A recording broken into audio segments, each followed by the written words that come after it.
Hello दोस्तों, नमस्कार। संस्कृत ज्ञान धारा में आपका बहुत बहुत स्वागत है। तो मैं आज पूर्व रूप संधि पढ़ाऊंगी।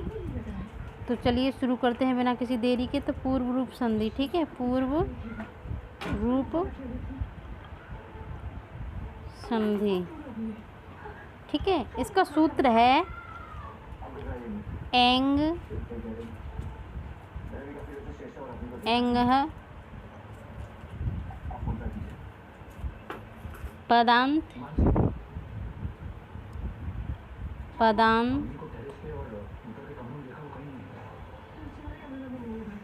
एंग पदांत, ठीक है। इसकी पहचान क्या है अभी मैं बताती हूँ कि पदांत मतलब पद में ए ओ प्लस ह्रस्व स्वर यानी आ, ह्रस्व स्वर आ,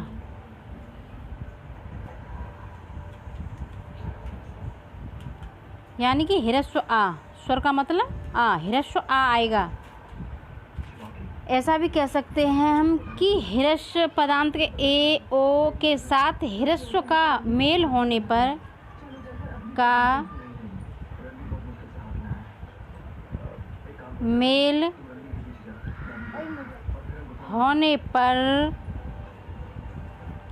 पूर्व एकादेश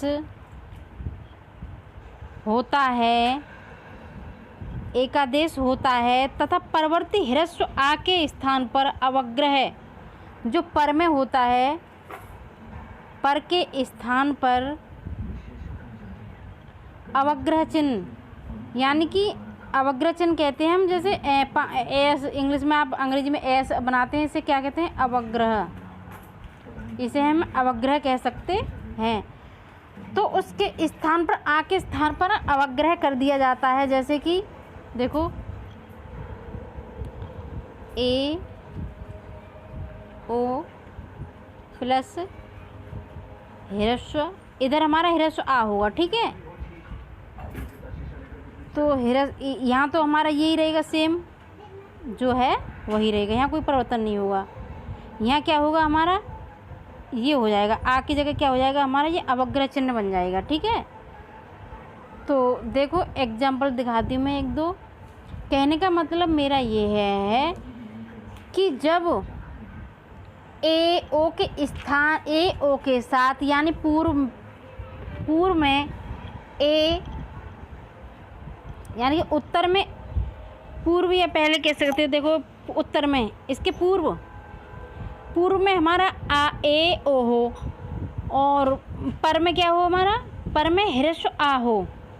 तो कोई हम वो लेते हैं, एक उदाहरण लेती हूँ तो मैं बताती हूँ। देखो जैसे कि हरे एव, ठीक है। अब इसका हमें संधि करना है तो क्या होगा, देखो हरे धन अब ये कैसे हुआ, देखो मैंने बताया था ए हो पूर्व में या फिर ओ हो, तो हमारा ये क्या है, ए है ना, यहाँ पर ए, तो ये तो हमारा जैसा है वैसा ही रहेगा, ए है नहीं ए। अब यहाँ क्या है हमारा, ह्रस्व आ है, तो आ जब होगा पर में आ होगा, तो पर में जो होगा हमारा ये परिवर्तित हो जाएगा किसमें, अवग्रह चिन्ह में, इसमें। तो फिर हमारी संधि क्या बनेगी, तो ये बनेगी हरे हो, ठीक है। क्योंकि मैंने कहा था कि जो ह्रस्व आ होगा वो परिवर्तित किस में हो जाए, अवग्रह चिन्ह में हो जाएगा, आ में। आ जो है हमारा अवग्रह में हो जाएगा, ठीक है। जैसे ओ का एक में चलो एक और एग्जांपल दिखाती हूँ इसका। जैसे ते धन अपी, यहाँ क्या है हमारा ए, इधर क्या है हमारा आ, तो आ की जगह हमारा ये करना है हमें, ठीक है। तो क्या होगा ये ते अपी, क्योंकि हमारा जब ह्रस्व आ इधर होगा तो हमारा वो अवग्रह रूप में परिवर्तित हो जाएगा। आ को हमें अवग्रह रूप में परिवर्तित करना है, ठीक है। अब ओ का एग्जाम्पल दिखा देती हूँ एक। जैसे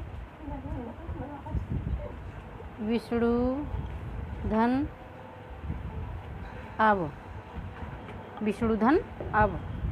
अब यहाँ क्या है, ओ, ये ओ है ना, यहाँ क्या है, ह्रस्व आ है हमारा। आ हमेशा इसमें परिवर्तित हो जाएगा अवग्रह चिन्ह में, तो क्या होगा, विष्णु।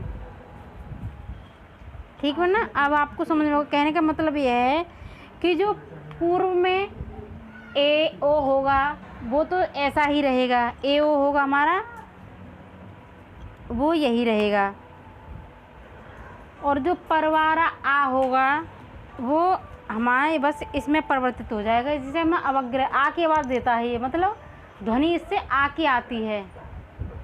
ठीक है, इसकी ध्वनि किसकी आती है, आ की। ठीक है, और इसमें एक, अब देखो एक सूत्र और है इसका, सर्वत्र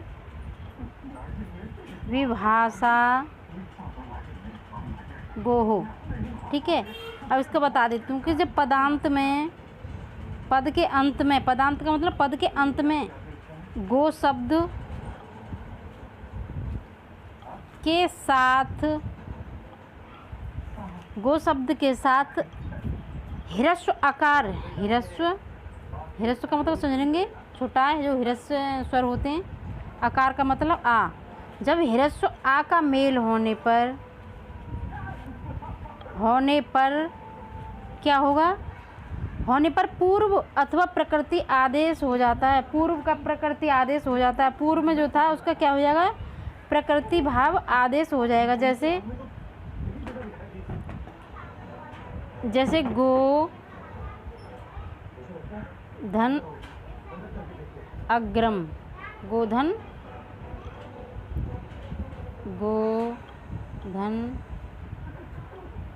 अग्रम, क्या है, गोधन अग्रम। तो जब पूर्व रूप संधि होगी तो हमारा ये हो जाएगा ऐसे, गो, जब पूर्व रूप संधि होगी हमारा तो पूर्व रूप में हमारा यही रूप बनेगा। ठीक है, यही मतलब पद बनेगा। और जब हमें प्रकृति भाव करनी होगी तो क्या हो जाएगा यहाँ पर,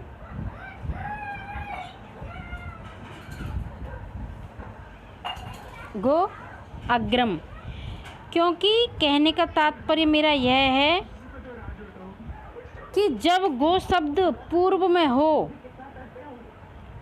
पर में ह्रस्व आकार हो, आकार का मतलब आ, आकार हो, आकार का मतलब आ, पूर्व में हमारा गो हो, पूर्व में क्या हो, गो शब्द हो, और पर में क्या हो हमारा ह्रस्व आकार हो, तो पूर्व में हमारा गो होगा, ह्रस्व में, पर में हमारा ह्रस्व आकार होगा, तो ये यहाँ प्रकृति भाव संधि होगी। क्या होगी, तब पूर्व रूप संधि नहीं होगी हमारी, तो यहाँ पर क्या प्रकृति भाव संधि होगी। प्रकृति भाव का मतलब समझते होंगी कि जो जैसा है वो वैसा का ही, उसमें कोई संधि नहीं होती है, जैसी है वो ऐसी ही रहेगा।